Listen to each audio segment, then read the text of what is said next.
This hour, we want to talk about the affordable housing project by President William Ruto. Is it reality or is it fantasy? We have a guest in the studio. Before we introduce him, let's hear the day's proverb, City.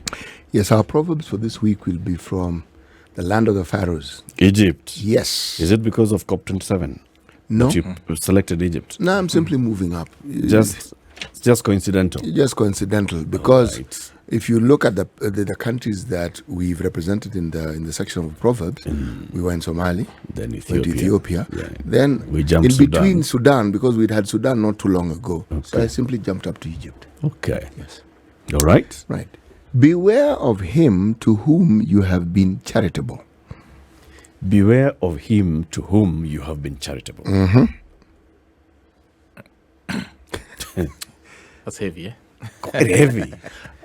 What do you think? Quite of that heavy. proverb, Mheshimiwa? In my local dialect, we have a similar one. I'll say it crudely. Yeutere, iko wambokere. Okay. That means if you catch a crow that has been rained on, you come and put it near fire so that it can lighten up and get strength. The moment it gets strength, you're the first person it will. It will hit in the eyes. Geukere. Yeutere, iko wambokere. Geukere kekoma. Okay.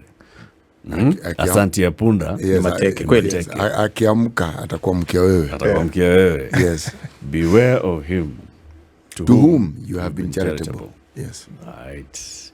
The Honorable Dr. Architect Daniel Manduku. Tumeweka zote sasa leo. All Pleasure. of them. Pleasure. He's an MP for Nyaribari Masaba and a Member of Parliament and the Parliamentary Committee on Housing, Urban Planning and Public Works. Welcome to Kenya's biggest conversation again. Thank you. Thank you. Good to It's a have you pleasure. here. Yes. Now, you're an architect. Yes, I am. You are the founder boss of the National Construction Authority. Correct. When it comes to construction in the country, you know the lay of the land, you know the laws, you know the people who are licensed to work in this, and you know everything about this particular sector. Also, at the time when you were boss of NCA, the government started this whole conversation about affordable housing and the journey towards affordable housing. At that point in 2017, 2018, 500,000 units by the end of 5 years. Now, this time, President William Ruto has revived that and he says, we are going gung-ho on affordable housing. 200,000 units per year. And in fact, he's already done inspection tours and places where the affordable housing project is ongoing. He has gone and launched a new one in Kibera, and he says, this is the route we're going to take. He has looked at it from that angle, from the angle of how do we finance these projects. He's already said, let's have a conversation with people who have money. These are the pension schemes, the insurance companies, and he's told them, I can provide for you a way in which you can invest in the affordable housing. And he came up with a product and he said, if you are investing through this, you will make money. He's talked to the citizens and told them, we will find ways of you being able to afford. For example, the Kenya Mortgage Refinance Company is already in existence. Rent to pay, rent to own your own home. So it appears as if the president has a plan and the plan is going to come to fruition at some point or the other. Do you agree? Thank you. I think, let me be honest and say that I think he started on the right foot. In his inaugural address to the 13th Parliament, he talked about housing being one of his key agendas. And he laid out the two factors that his government was going to deal with, land and financing, which are critical in the delivery of affordable houses. But let me say that from where I sit, there are three other factors that would be critical to add on to the two factors that he has already laid out. Factor number one, which many people forget, is the legal regime that we operate under. And without being complicated, let me simplify it by saying that we are still working and operating under a building code that was signed in November 1968. Efforts to get an updated building code have always hit a snag. And why am I saying this? The current building code that we use is prescriptive in nature. It tells you, for example, that an external wall must be 200 millimeter thick, that a bedroom should be a minimum of 12 square meters, a sitting room should be 16 square meters, a kitchen should be 9 square meters. It is so prescriptive to the level of even defining the minimum size of a window. For example, it tells you that a dining hall window should be 900 millimeter wide by 1.5 meters high. Now, for the last 25 years, which is a quarter of a century, the industry has been developing a new building code. Unfortunately, we tried to introduce this building code into the 11th Parliament. It didn't work out. It was taken to the 12th Parliament, but then the 12th Parliament collapsed before they would approve this. So that the building code is a regulation anchored into law and which can be enforced. And what is the significance of this? Over time, things have changed. Technology has changed. We have new building materials in the industry. We have new ways of doing things. We know, for example, that we have what we call open kitchens. And those are fashionable and they work. Yeah. The new building code, which has been developed by industry for the last quarter of a century, is descriptive in nature. It defines performance. It tells you, for example, your external wall should be safe, should be soundproof, and should not allow the vagaries of weather to affect the internal. So you, as a building expert, either as an architect or a contractor or an engineer, have the option to choose. I'm sure if I go to your rural house in the village, the external wall is not 200 millimeter thick. My house is 150 millimeter thick. But if you did that in Nairobi, it will never be approved. So we need to work on the legal regime, especially the building code. That will have an advantage in giving us a bigger latitude in the choice of materials and eventually bring down costs. So the building industry, the construction industry, has been working on a new code to replace this building code of 1968. Yes. You go to Parliament, and the 11th Parliament was not able to move it. Correct. Neither did the 12th Parliament. Correct. Why? It sounds to me like there's opposition. Let me give you a small history. If you remember, in May 1996, there was a collapse of a building, famously called the Sunbeam collapse. Yep. Subsequently, the president appointed a task force, which gave its report in December 1997. And in this report, the task force identified 4 areas that had a weakness. 2 of the areas were, 1, a new building code to bring in new laws that will allow new materials to be used. The second area was to have a regulator in the industry, and that is why the National Construction Authority was set up. This report is still in our archives. It is famously called the Mutiso Report. Now, after the Mutiso Report of 1997... After which Mutiso? Because there were 2 Mutisos. Dr. Ruben Mutiso. Yes. He's still alive and he's one of my good friends and mentor. Now, the Mutiso Report came up with what we called the building code. And industry has had significant input into this building code over 25 years, quarter of a century. But one of the things that the industry felt was that we were going to anchor this building code under a different law. And the 11th Parliament could not have the building code approved as a regulation because they lacked a legal framework to anchor it. So there was no existing law. Correct. But then we argued at that time that we had the National Construction Act of National Construction Act of 2011, and all we needed to do was to amend sections of the act and amend and anchor these regulations Under that act. Luckily, the 12th Parliament saw the sense and agreed. Unfortunately, when this report went to Parliament had other businesses. You remember that time? That is the time they were trying to pass the BBI and the Political Parties Act. And so this was Put aside. neglected. We hope that now that we're in the 13th Parliament, this will be a priority. And it will be a game changer, I can assure you. Because then we'll see significant reduction of costs in construction. We'll see use of new materials. We'll see use of adopting new technologies. The other significance is that once the building code is approved, then financiers will have some kind of latitude, and will be brave and will be comfortable to finance new building projects. You know, in the US, for example, houses in the US are made of cardboard. You know that? Yes, there. And they last 100 years. And some of them made of wood and cardboard. Now, today, if you do a house out of wood in Kenya, no financier will touch it because it is not deemed to be a permanent dwelling.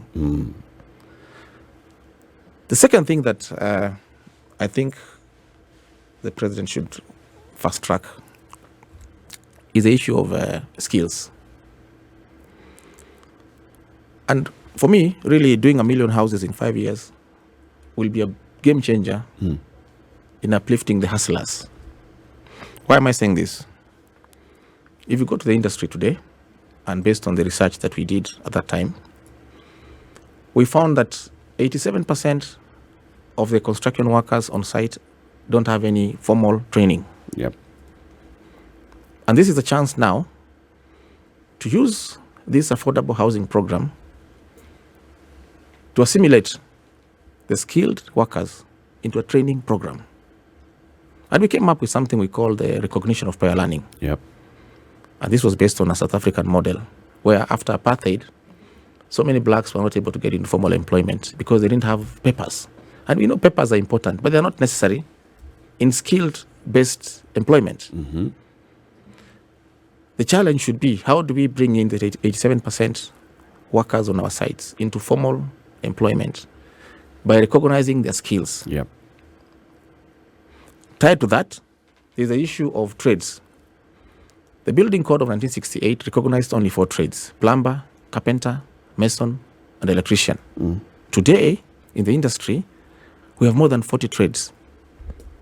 We've got somebody called a tile fixer. We've got a glazier. We've got a joiner. A joiner is not a carpenter. The guy who makes wardrobes and cupboards is not a carpenter. He's not a carpenter. We've got guys who do, especially in the external works, we've got people who do slabs. They're actually 40 trades today. You're saying that, so essentially we've moved on to specialized specializations. Exactly. But the good thing about specialized specialization, it allows for horizontal movement. You can be a joiner and a glazier at the same time. We need to recognize these trades and give these people some form of certification, so that with time, they can also have what we call vertical movement. Ideally, and the way it works in South Africa, Yeah. you are recognized for your trade, you are tested, you're given some form of certification. And with time, you keep climbing up the levels from level 3, level 2 to level 1. At level 1, you can get a diploma. After that, you can get a higher national diploma. And theoretically, you can actually go up to PhD level. And countries that have developed have adopted that. The challenge we've had is because of lack of that formal recognition of our skilled workers, then we don't upskill them.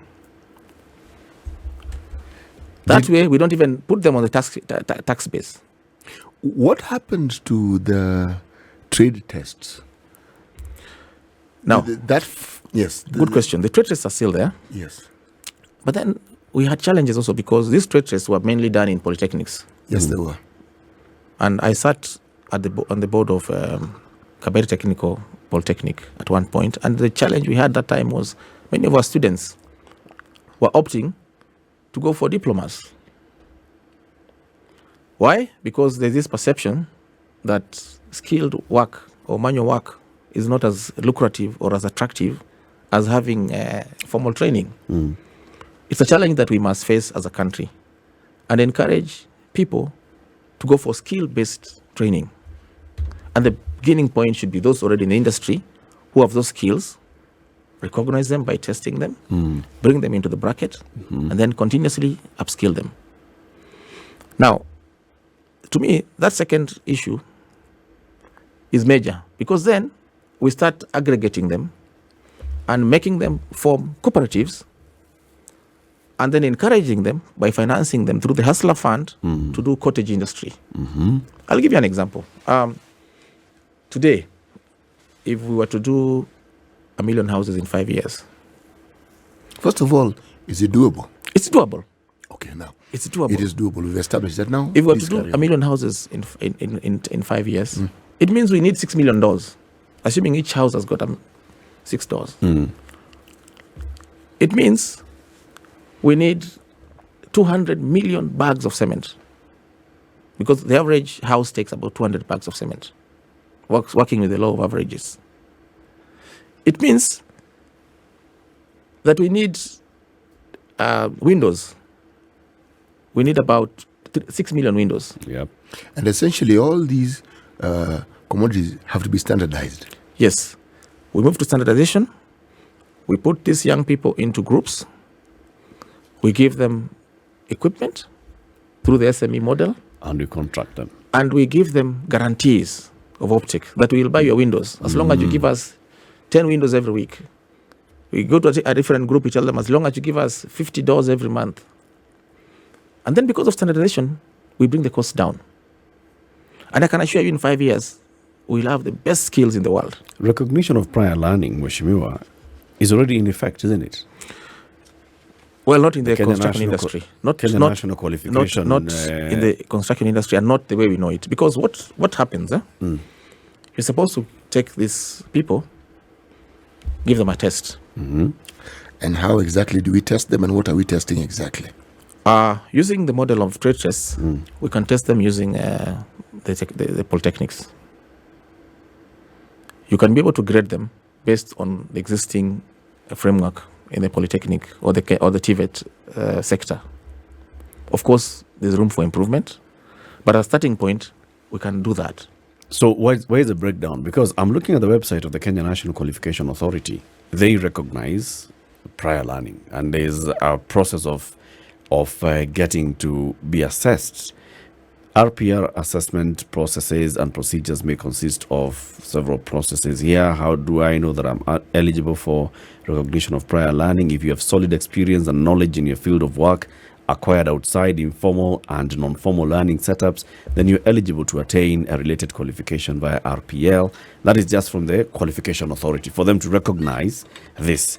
From the National Industrial Training Institute, we hosted them here one time, and they're also talking about recognition of prior learning, where they are also doing now the testing and certification. Unless you're telling me the National Construction Authority ought also to be doing the assessment, and they are not. What should be emphasized is that before you get into this affordable housing program, you must go for this recognition, so that it's more of a must. Okay. That now will help. So you push people through the recognition of prior learning, so that then there is better recognition and then better value coming into this, into the industry. Correct. Okay. The last thing that I think that needs to be done is incentives in the provision of both affordable and social housing. And incentives need not be in form of taxation. I'll give you an example. In Nairobi, for example, we have planning laws which define plot coverages, plot ratios. For example, if your allowable construction permit would give you 100 units in Kileleshwa, there should be an incentive by the county government to allow you to do an extra 20 units, so that you provide 120 houses, provided the 20 units are social or affordable housing. That way, developers, especially private developers, will provide more housing higher than what is allowable, and this will increase our housing stock in the country. And because of the laws of supply and demand, the people who want higher quality housing will naturally move to the upmarket areas and leave the middle class areas for the development of affordable housing. It has worked well in other countries where you find planning laws are given what we call a cross-subsidy window, where instead of doing 100 houses, you do 120, provided the 20 extra are of a different level. But what's the effect of that? If you say Having that more housing this stock. this small piece of land is currently said you can only have 100 houses, and now you say have 140. What's the impact of having the extra 40? Of course, on the living conditions of course, and the quality of life for the 140. Of course, I know where you're getting to. The reality of the matter is we must increase our planning areas. We must increase our service provision, roads, water, electricity, to cater for that extra. But then it has to be reasonable. I think 10 to 20% is actually reasonable. 10 years ago, you would not do more than 4 floors on Gong Road. Why? At that time, the planning laws didn't allow that. And why did the planning laws not allow Because there was no futuristic view. Our planning laws look at only 5-10 years. In Singapore, planning laws look at 45 years. If you go to Singapore today, they'll tell you what will happen there in 45 years. That's where we need to go, so that we have got a vision that is higher and deeper, to allow our planning and zoning regulations to cater for the futuristic view. I have to ask this. Those who are in the industry, you're an architect, and your industry has many other disciplines that complement each other. Are we saying, and some of them are probably even in the same position as you, they're in parliament and they're legislators and they make laws, are we saying that this all important aspect of our life, something we've talked about for the longest time, something which was actually envisioned with the government we had even at independence, because I look at the role that national housing you performed and what they did in the towns, this is a thinking that existed. Someone we lost a plot somewhere along the line. Are we saying that this has not been seen to be important enough for the legislation required for us to move forward to the point where it cannot be enacted? Are we saying that this is something that people who preceded you in this job that you are in did not see the importance of all this? Good question. This has been seen. You'll be surprised to learn that, for example, we have about 4 other legislations dealing with this aspect that are still lying idle in Parliament. There's what we call the Construction Industry Bill, which seeks to amalgamate all the professionals in the industry. In fact, they call it the Built Environment Bill. It's been in Parliament for 5 years. What has lacked is goodwill, or the urgency, or someone has not seen the importance of pushing through these amendments. And we're happy that through this affordable housing program, some of these aspects will come out. I've told you about the building code. It's been under development for 25 years. It has been in Parliament for 10 years.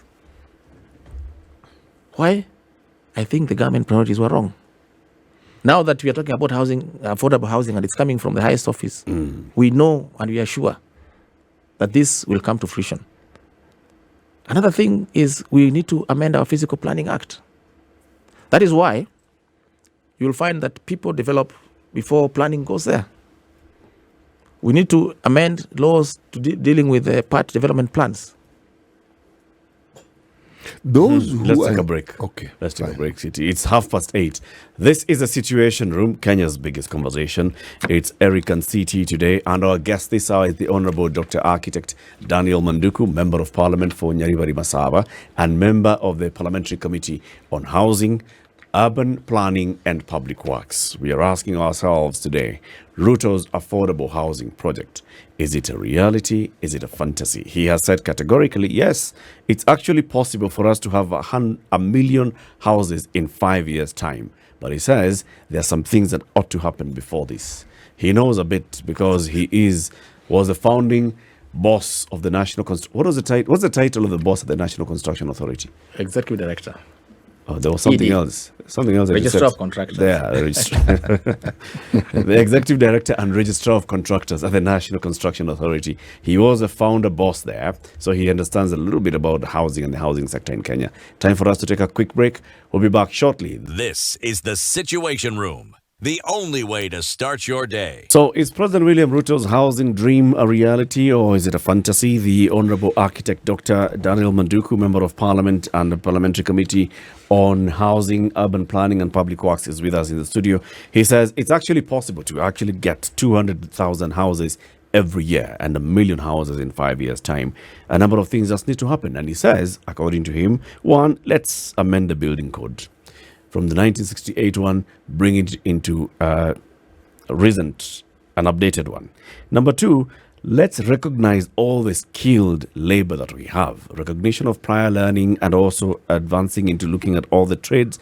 Acknowledge all the 40 plus trades that we have in the country. Number three, incentives. And let's look at how can we change our planning laws so that we incentivize the private sector to bring in an element of social housing into it. All these things that you say, Mheshimiwa, some of them will require just parliamentary work, like the building code. And you've said it went into the 11th and the 12th parliament, not moved. I just don't understand it. Because even if we say that parliament did not have architects, which is not true, but parliament had landlords and developers. All those people are looking at developing. And they all work with these professions. And they all work with the professions. I mean, they could clearly see how it would benefit them. So what is it that was lacking then that you think the 13th Parliament would have? I think now that I'm in Parliament, I think the biggest impediment was political goodwill. You know, affordable housing and social housing will always only work when there's political goodwill. Why am I saying this? Affordable housing typically works on public land. Typically, it's not big money for developers. There are no big profits to take home. Mm-hmm. When it comes to allocation of the houses or the units, it is government driven again. So a landlord will not have an interest in that. So how do you... Countries that have done it, and I'll give an example of Singapore. It is government driven. The government owns the land. The government forces you to save. In fact, in Singapore, you save 20% of your salary. And government adds another 17%. And you're on the waiting list for 3 years, and you're guaranteed a house. And that is why 80% of Singaporeans live in government funded houses. Mm-hmm. In Kenya, it is the reverse. We let the private sector drive the housing agenda. And that's why we don't have social housing. Typically, every county today should have enough stock of social housing in the next 5-10 years. Because social housing also is important. It helps reduce the rental speculation in the industry. What is social housing? Social housing, I'll tell you, for example, in the 60s and 70s, we had estates built by the government, like Madaraka Estate, California Estate. And the idea then was to ensure that the cost of renting a unit is kept at a minimum. With time, social housing is no longer a priority in Kenya. But even developed countries have social housing. The UK, for example, has up to 20% of its residents living in social housing. The US, the same. And this is an opportunity now that in as much as we are going to provide affordable housing for uptake, we should also have a good stock of social housing, especially in the counties. When you talk of social housing, Mheshimiwa, as you mentioned the estates that the government put up, I was actually envisioning. There were the estates that had been put up even before independence. You talk about Jericho and the others. And, well, in those days, even the politicians who later became leaders of this country lived in those estates because it's where Africans lived. Yep. And I'm looking at the development that even went further, where you would find that local authorities would be involved in development of houses, specifically even for its employees. Now, what I marvel at, even with that building code that hadn't been improved on, how was this possible then? And what is it that happens so that even the very thought of moving this thing forward becomes such a hurdle? It's such an issue. Even just discussing it is painful because you listen to the discussion, you're saying, we know it can be done because it has been done before. And right now, it's like discussing an impossibility. I tell you, we just need political goodwill. Just that, nothing else. I was rather hoping you'd say that. I was rather hoping you'd say that because these parliaments we speak of, especially this last one, these are not just budget making parliaments, but these are parliaments that in totality are supposed to have been the check and balance of the executive, given our system of government. Okay? The question I'm asking is, what's going to be the difference with this parliament? Because somehow the thinking seems to be that if you belong to the party that is in power, then we're in the MP or executive. So how is it that we're going to escape this particular vicious cycle that we've been talking about, where we know this thing works, but because, as you say, goodwill, and that goodwill, yes, is the discussion, but how will you even take the steps that were started off but were never completed so that this thing can become easy? Because if there's goodwill, and as you say, the legal structures and the frameworks aren't there, then again we have a problem. So how do we get this right? I think it must start with ourselves as members of parliament. Obviously, now that we can see this opportunity, and you're talking of trillions of shillings here, it will fail if from tomorrow we start cutting deals and saying, I'm going to bring a Chinese investor who then will come and put up units. We will lose the fundamentals of this. And it must start with us as parliamentarians and as leaders. Are we going to start looking for the president and telling him, I have a Chinese guy who can do 1,000 units in no longer? If we go that way, then we are wrong, and it will never work that way. This will only work if we realize that we have an obligation to serve the people, and that housing is a fundamental right, and that as members of parliament in 10 years or 5 years, we'll be judged by how many people we put into decent housing with proper sanitation, proper roads, schools, and playgrounds. You know, some of these things are intrinsic. It is morally intrinsic within yourself. Yeah. I can assure you, I will not go looking for the Minister for Housing and telling him, give me work to design as an architect. I'll tell you that. But others will do that. That way then, we start realizing that it is more than us. And I hope and pray that the president sees this bigger picture, that this is an opportunity now to inspire young people to get into industry, into skilled labor, into training, into upskilling. This is the time for our professionals to even give service. Mheshimiwa, I know you're in the minority side in Parliament, but have you seen the blueprint that the president has on this housing agenda? Have you seen it? Have you seen? So these are the initial steps, like you're talking about. If it's legal work that needs to be done, this is how far they're going. If it's looking for finances, if it's identification of land, government land, this is the plan. Have you seen any kind of master plan of how we're going to get the 1 million houses in 5 years? Because by now, if they don't have it, it's a big issue as well. What I've seen and what I was part of developing was in the previous government, where then we targeted 500,000 houses. You remember the Big Four agenda? Yep. And there was one of the agendas as housing. Yep. I believe that the current president will build on that foundation, because essentially the people are the same. The issues are the same. I've also seen the manifesto of the Kenya Kwanza government. I've read through it, and I think based on what I've seen, it is essentially the same like we had in the last government. That last one that gave us 12,000 houses. Yes, because these fundamentals are not being done. So that's what I'm asking now. Is there a plan? This building code of 1968, updating it and having a current building code, right? Starting with the statute and seeing what statute is amended so that then it can anchor this building code. If that is not in the pipeline of coming to Parliament, then this whole story is moot. Luckily, If there's no plan on this is a process of recognizing the skills that we have in the industry. If you don't have a plan that tells you by December, this is what's going to happen. If you don't see that, then it's the same as us being back in 2018. well, I think we have a responsibility now that we're in the Committee on Housing to bring this agenda to the fore. And hopefully it will be adopted.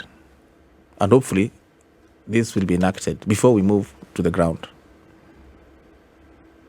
May I challenge you, Mheshimiwa? Yes. Go and look for this master plan. Because if there's no master plan, then we're in trouble. The same thing that you've said, you will see people who will then go to the new housing CS.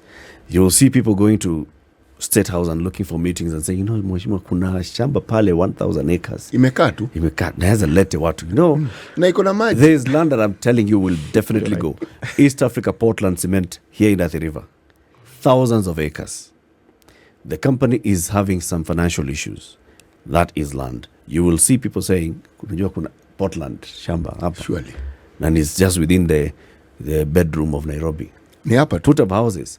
If you don't have a plan, these things are going to be taken over. And President Ruto will just be caught up in his own goodwill, so to speak, if there's no plan. If I may append to what Eric is saying, you see, the underlying issue that we have to contend with when we're discussing all these things is the individual greed that then becomes collective greed when people get into positions of authority. So that the decision-making process is guided by this particular vice. Now, if we were to live realistically, then I have to ask this question. How then, the sponsors of such visionary motions, how then do you present this particular vision so that people can understand that at the end of it, they can also benefit? Meaning, we will build the house. The Mwananchi will get the house. Everyone will actually get it, but so will you. Because when this happens, this is how you'll benefit. Because when you talk about cutting deals, there are people who've come up with these schemes before. Some have gone through treasury, then they get to housing. Then suddenly, my friend, it gets very murky. Suddenly there's somebody who says, but you don't need to do this. National Youth can do this. We don't need, and you're thinking, hey. It's possible, but how do we move this? And you realize that the stumbling block is interest. Now, it has nothing to do with what was envisioned at first. I think you've captured it very well. Countries that have succeeded in provision of affordable housing have had this agenda as a generational agenda. The challenge we've had with our system is that this is normally a manifesto agenda. A 5-year, 10-year manifesto agenda. Yeah. And I like quoting Singapore. You have a building authority that is independent, that has got a 40-year plan. And when you come in as president, you plug in the 40-year plan. Mm-hmm. Unfortunately, our political system has a 5-year cycle. And we tend to tie our plans, which ordinarily would take longer than 5 years, to the 5-year cycle. Mm. And so by year 4, if we have not done the 1 million housing, we lose interest. Forgetting that really, we need more time to do 1 million houses. Yeah. We hope that the new system will not be captive to what you've said. And you've said it very well. You've summarized it very well. And we hope and pray that this agenda will be visionary and will remain timeless, so that the 5-year will just be a dot on the long-term vision. And 1 million houses are not enough, by the way, because we're talking of 50 million people. They're not enough. But even when, we've had programs like, say, the Urban Renewal Project, which works with the counties, okay? Now, you'd understand that the county owns the land, and because they own the land, just that little addition, which is provided for as equity with the developer, the cost of this building ought to go down. Now, it could easily go down. But you know what raises the cost? The demands of those in authority in the counties. Somebody wants a percentage of the cost of production. Now, how on earth are you going to move forward if you're a developer? And you know full well that if you do not capitulate, you will not move. You will not get a job. And even if you do, you will be hampered at every stage because they have the power to do so.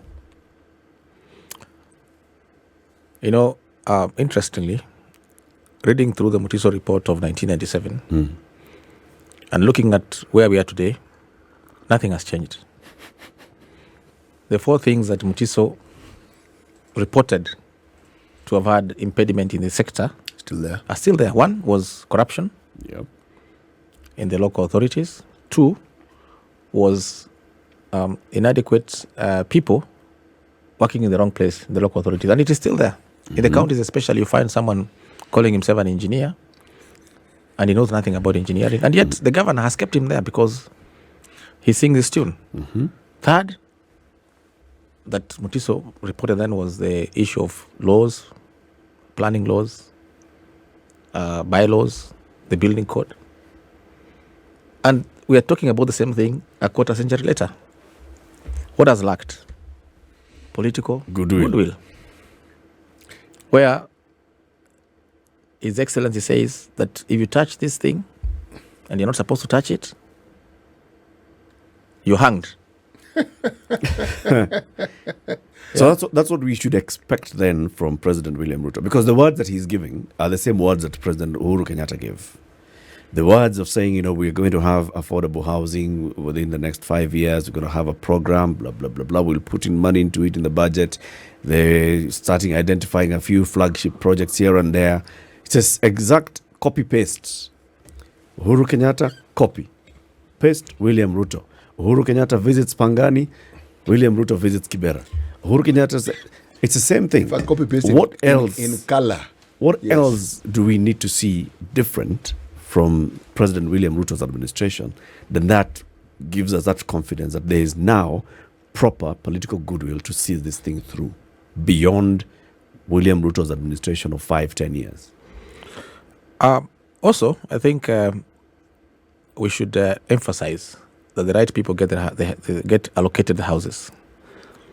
It's sad to note that, for example, in the last scheme, some people who got allocation are not the right people. Then it starts losing meaning. By right, what do you mean? You find somebody like me getting a house in Pangani. An So you're affordable saying housing the in people Pangani. for whom it was intended do not actually get what they're supposed to Yes, get. and we should have a system where we actually confirm the inhabitants. So today, if you go to those affordable housing, I can guarantee you 50% of those living inside are rent paying to To a those who are landlord allocated. who does not... And that was not what it was purposed for. Yes. Those are things we must deal with at a social level. And we must be really hard on those allocating and those being allocated. Eric, where would you go and apply for a 1 million house in Pangani? And yet you've got people who deserve that. And that is the problem we have.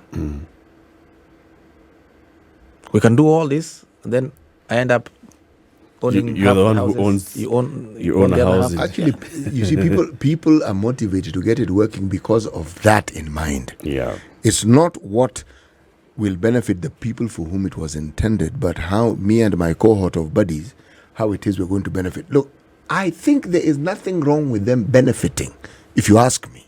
But why can the scheme not say, fine, it'll benefit so and so, this cadre, this cadre, this cadre, or there's a guarantee that what you want will be available.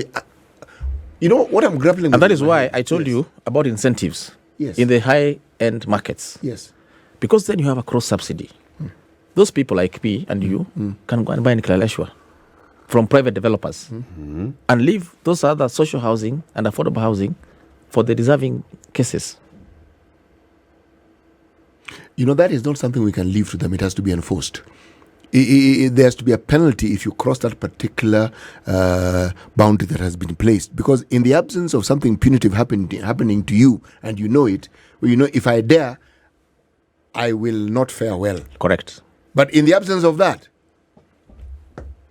So now, as a member of parliament, Mheshimiwa Manduku, and somebody who is sitting in the committee that's supposed to oversight the realization of the affordable housing program, what are you prepared to do? How far are you prepared to go to make sure that this thing, if it does not conform, if you don't, for example, see a plan, You rally your fellow members in the National Assembly and say we cannot approve this budget because there is no plan that supports allocation of budget towards affordable housing. If you don't have conversations with the government, with now Kipchumba Murkomen, who's in charge of transport and public works, if he has not come and engaged with you and told you exactly how this is going to be realized, then you also put in the checks and balances. How prepared are you to push and ensure that this thing works? I think Parliament has the overall mandate of oversight. And as you know, Parliament works through committees, and being in this committee gives us a responsibility. One, to advise and make sure that every advice we give is reasonable and is doable and is even measurable. Number two, of course, is to oversight in terms of if this doesn't work, then we don't approve those reports. But remember that in a parliamentary system, the majority always have it. The minority will always record their dissent. But the good thing about some of us is that we have got industry knowledge and industry connections. And so our voice, we hope, will be heard. It may not be heard by those who matter in the system, political system, but it will be heard by our fellow colleagues and professionals. But over and above that, I think we need to enforce aspects of the ethics in the professionals. I think that is the avenue we have. The Board of Registration of Architects and Quantity Surveyors has got an ethics board. Yeah. The Engineers Board has an ethics board. And we believe that if we find some of our friends and colleagues flouting some of these rules, we can use that avenue. It is even more effective. You can. You can use it to work. You can, but I have to say this. If I look at, let me read something which is attributed to Bill Okero, who said, out of the 25 key department committees chairs in the National Assembly, 12 will go to Mount Kenya region, MPs, 10 will go to Rift Valley and the larger Gema and Kalenjin communities. The rest of the 40 Kenyan tribes will get 3.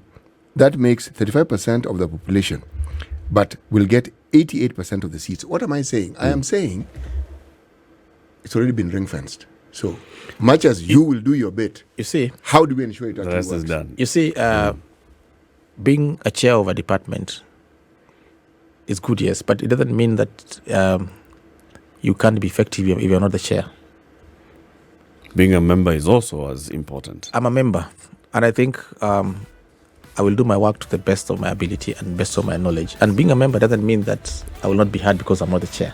Mheshimiwa will hold you to account on that. As you say, as a member and of as that you know, committee. these chairmanships are allocated based on how you voted.